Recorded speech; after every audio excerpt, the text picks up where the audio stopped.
In the brightly lit factory workshop, a brand new automatic cartoner was about to embark on its journey. Tall and intricate, its silver metallic casing gleamed under the lights, showcasing the beauty of industrial design.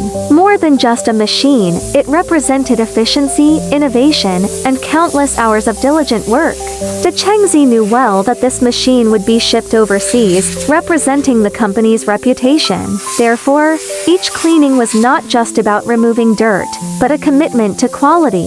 His movements were steady and focused, each wipe carrying a sense of ritual. Sunlight streamed through the windows, illuminating the beads of sweat on his forehead and highlighting the machine's flawless perfection. He gently patted the machine's side panel, as if bidding farewell to an old friend about to depart.